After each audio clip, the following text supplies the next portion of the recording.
Bienvenidas y bienvenidos a este nuevo segmento de noticias jurídicas relevantes. En el día de hoy vamos a estar hablando acerca de la trata de personas y su respectiva legislación. El día de hoy hablaremos sobre la desarticulación de un prostíbulo VIP por parte de Gendarmería, que funcionaba en un edificio ubicado en calle Mitre al 753 de Ciudad. Se llegó a él por medio de una denuncia anónima, y este operativo se realizó en el marco de una causa por una presunta infracción a la Ley 26.842 sobre la trata de personas. En el lugar se encontró mujeres en situación de vulnerabilidad, donde algunas no eran mendocinas.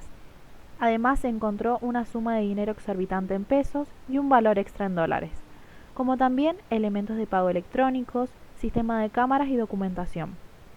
Por el momento no ha habido detenidos, pero se encuentra en investigación. Una vez en el lugar, comenzó a trabajar el personal de rescate y acompañamiento a personas damnificadas por el delito de trata de personas. ¿Qué se entiende por trata de personas? Es la captación, traslado, recepción de personas, recurriendo a la amenaza o el uso de la fuerza, abuso del poder o de situación de vulnerabilidad para obtener autoridad sobre otra con fines de explotación. La trata puede tener como fin el facilitamiento y o promoción de la prostitución. Promueve quien engendra en el otro la idea del ejercicio de la prostitución y facilita quien pone a disposición del sujeto los medios para que se prostituya. Prostitución es la práctica de mantener relaciones sexuales con otras personas a cambio de dinero u otros beneficios económicos. El programa de rescate y acompañamiento de personas damnificadas por el delito de trata de personas es un equipo interdisciplinario donde colaboran psicólogas, trabajadoras sociales, médicos, abogados y personal policial que brinda asistencia a las víctimas. El programa trabaja de manera conjunta con fuerzas de seguridad federales especializadas en prevención y lucha contra la trata de personas. Breve reseña histórica. El tráfico de personas nace con el hombre. Durante el siglo XIX en Europa, con el auge de los servicios y la prestación sexual de la mujer, se comienza el negocio de trata de blancas, con mujeres de tez blanca en situación de desigualdad. En 1875, con los flujos migratorios, llegan a Argentina organizaciones como la Milú y la Varsovia, permitiéndose los prostíbulos en Buenos Aires, desplazando a los rufianes.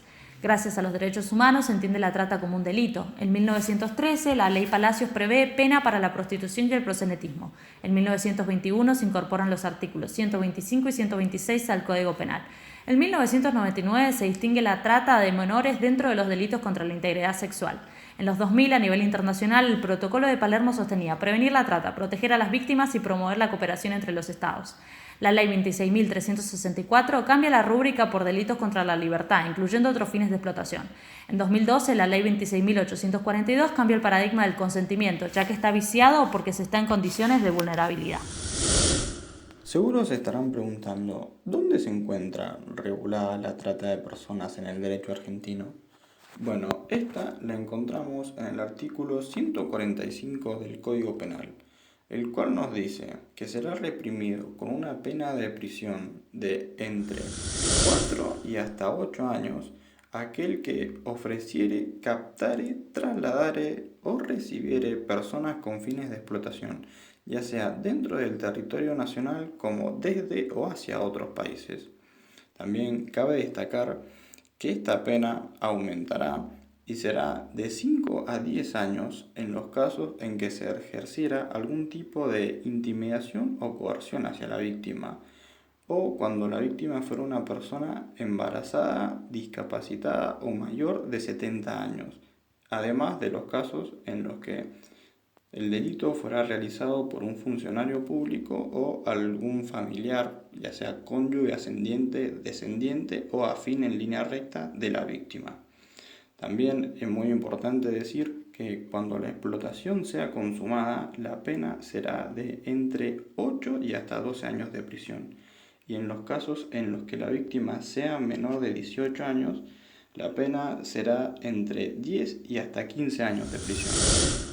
Como vemos, es un delito de naturaleza compleja que ataca la libertad de las personas y aquí la norma protege la capacidad de autodeterminación del sujeto. Admite pluralidad de sujetos activos y complejos modus operandi que dañan los más básicos intereses jurídicos universales. El artículo 145 bis tiene su tipo básico y el artículo 145 ter su tipo agravado. La discusión se basa en el consentimiento del sujeto pasivo, que debe ser previo, libre y expreso. Pero la violencia, engaño o fraude atacan este consentimiento, por lo que el legislador elimina el requisito con la reforma de la Ley 26.842 en diciembre de 2012. El doctor Bonaparte lo dice así: el delito de trata de personas implica en su propia esencia la instrumentalización del sujeto pasivo para el logro de ciertas finalidades, lo cual presupone una víctima en una situación de dominio o sumisión que solo es posible anulando o limitando su voluntad de decisión. Y nada de eso se puede lograr sin el empleo de aquellos medios específicos que poseen la potencialidad necesaria para la consecución de tales resultados, que no son otros que los procedimientos fraudulentos, violentos o abusivos esenciales, como antes se dijo, al concepto de trata.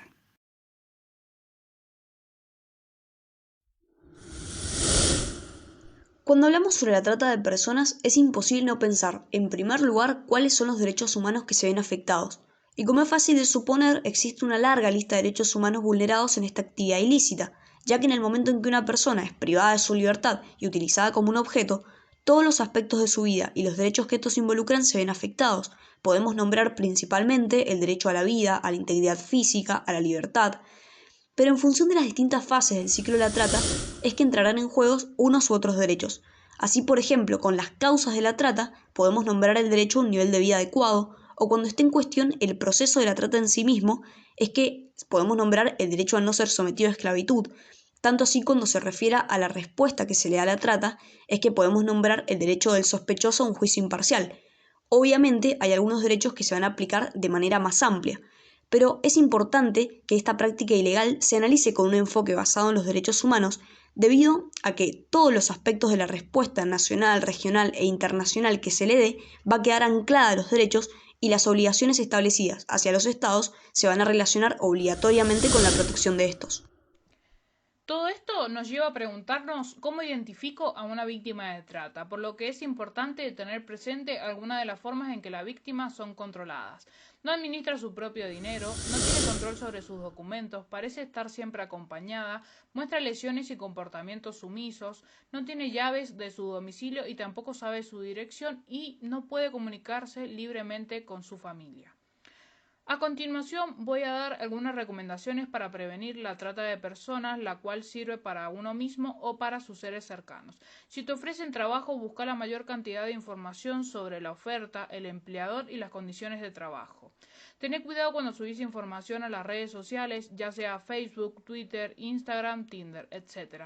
Estas pueden ser utilizadas por muchas personas con intenciones desconocidas. Restringir el acceso a la información que subís a tu perfil. No es recomendable que personas desconocidas puedan saber sobre tu persona, tus gustos, tu familia, los lugares que frecuentas. Encontrarte con alguien que conociste en las redes puede ser una situación muy peligrosa. Si vas a hacerlo, avísale a una persona de tu confianza la hora y el lugar donde te vas a encontrar y, en lo posible, el perfil de la persona. Muchas adolescentes son contactadas y enganchadas a través de una promesa de amor, que finalmente resulta ser falsa y tiene como fin la explotación y el abuso de la persona engañada. Hasta ahora hemos abarcado cómo la trata de personas afortunadamente tiene una regulación bastante amplia, tanto a nivel internacional como nacional, pero tenemos que hacer resaltar una arista que puede parecer un tabú aún en sociedades contemporáneas del siglo XXI, y se refería a la prostitución. Las personas que deciden ejercer trabajo sexual por su propia voluntad no tendrían que estar amparadas desde el punto de vista legal. Recordemos también que existen personas que toman esta decisión como alternativa al no encontrar otra fuente de ingresos, como lo era en el caso de las personas trans, que hoy afortunadamente cuentan con la ley de cupo laboral trans. Volviendo con la prostitución y su desamparo legal, tenemos que recordar que nuestra Constitución, en su artículo 14 bis, establece claramente que el trabajo en sus diversas formas gozará de la protección de las leyes, las que asegurarán al trabajador o trabajadora. Si nos detenemos a analizar el artículo de la ley fundamental, veremos cómo garantiza la protección del trabajo en sus diversas formas, lo cual de ya nos puede estar dando una amplia perspectiva si de actividad laboral hablamos. Es de público conocimiento cómo la pandemia ha significado un importante sacrificio en la economía, pero hay que destacar que después del año pasado se ha puesto en evidencia el desamparo que acarrea este sector y se ha llevado a las trabajadoras sexuales a exigir un cambio de paradigma que las proteja. Si trasladamos el tema a materia penal, vemos cómo esta actividad, como Sicut Supra, es legal desde el año 1965, ya que desde entonces rige la ley en la que el ejercicio de la prostitución es libre y no sujeto a forma alguna de reglamentación. Según las últimas modificaciones del Código Penal, la prostitución es una actividad lícita, siempre y cuando no haya trata ni explotación de personas y se ejerza voluntariamente. Dejamos como pregunta para reflexionar: ¿las y los trabajadores sexuales no merecen una regulación que garantice los derechos laborales mínimos? Como conclusión del tema, es de suma importancia que en nuestra sociedad se pueda dejar de lado el tabú de la prostitución para poder verlo como un trabajo que cuente con su debida regulación, en donde se contemplen derechos laborales, donde puedan encontrar su inserción laboral sin discriminación por ejercer o haber ejercido la prostitución. Es muy importante resaltar cómo los medios de comunicación dejan totalmente de lado este sector, haciendo no visibles sus reclamos, sus necesidades, dejando mal visto este rubro. Con la ayuda de los artículos 125 bis y 127 del Código Penal, se busca combatir la trata de personas y eliminar la figura del proxeneta. Se plantea una línea divisoria entre quienes desean difundir sus servicios sexuales por voluntad propia y aquellos que lucran con la actividad de terceros. El problema detrás de esta división es cómo distinguir entre trabajadores sexuales que lo consideran un oficio y explotadores. La Asociación de Mujeres Meretrices de Argentina, ANMAR, es una entidad que agrupa a mujeres que reivindican la prostitución como un trabajo. ¿Un registro de habilitaciones y un carnet profesional podrían ser la solución? La ANMAR pide separar lo que llaman trabajo sexual de la trata de personas y el proxenetismo a través de un registro de habilitaciones y carnet profesional. La ley está en proceso de discusión y revisión con otras organizaciones a raíz de la enorme polémica que genera la idea de considerar a la prostitución como un trabajo. Los principales puntos del proyecto son la prohibición de la explotación del trabajo sexual ajeno, la creación de una comisión nacional que proteja el trabajo sexual, que fiscalice y controle dicha actividad, poniendo en marcha un registro de habilitaciones para el registro del trabajo sexual y la aplicación de aportes previsionales y sociales, por lo que daría solución a la falta de regulación del trabajo sexual, a su falta de reconocimiento de los derechos laborales y a la oportunidad de exigir un Estado presente que las proteja para dejar de ser un sector tan marginado.